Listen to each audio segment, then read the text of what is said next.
First at 5:30, your voice, your vote. We're just 5 days away from Michigan's primary election.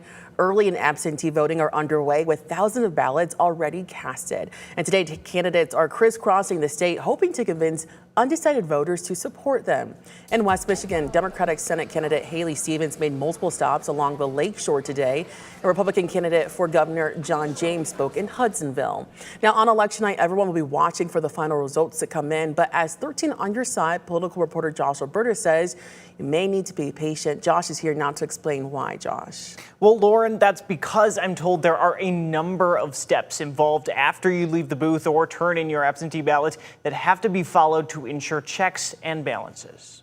It gets later and later in the night, and you may be looking for an answer as to how these races went before you go to bed. But that can take a bit of time. The biggest thing to think about when you're looking at the time it takes for election results to come in is the number of checks and balances that are happening in this process. You know, when you go to cast a ballot in person on election day or early voting, you know, once you have left the precinct and at the end of the night, there are a lot of procedures and practices in place. Something about Michigan is that its election system is what we call decentralized. That means these elections are carried out by officials across the state at the local level.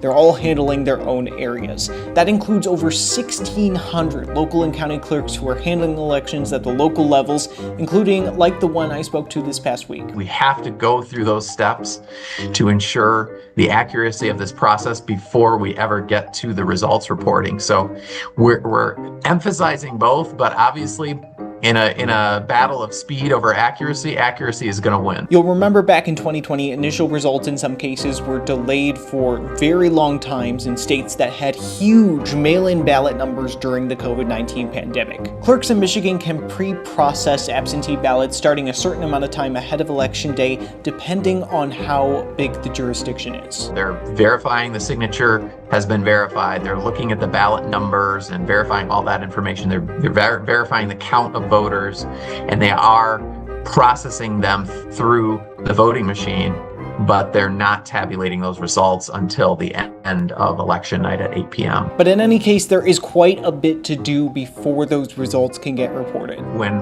voters vote by absentee ballot, there's a number of checks that go into the process that look a little bit different than when a voter is standing in front of an election worker and gets issued a ballot. There's actually more steps involved. They're ensuring that the signature area was verified. They're ensuring that the ballot number that's on the envelope, the absentee ballot envelope, matches the physical ballot in custody. And you know, they're taking the ballots out of that envelope, and there's a process that they do that to guard the voter's privacy and make sure that the same workers who are verifying ballot information on the front with the voter's name actually don't see the completely voted ballot. So even if the results are taking time and something like mail-in ballots may be taking longer with perhaps different voting trends than in-person numbers that could get reported first, remember that the process takes time, and there's always a possibility that we won't have all the unofficial numbers or projected winners by the end of the night. More than 832,000 Michiganders have already cast a ballot for next week's primary. That's according to data released from the Secretary of State's office. That includes just over 800,000 absentee ballots and around 30,000 early in-person voters.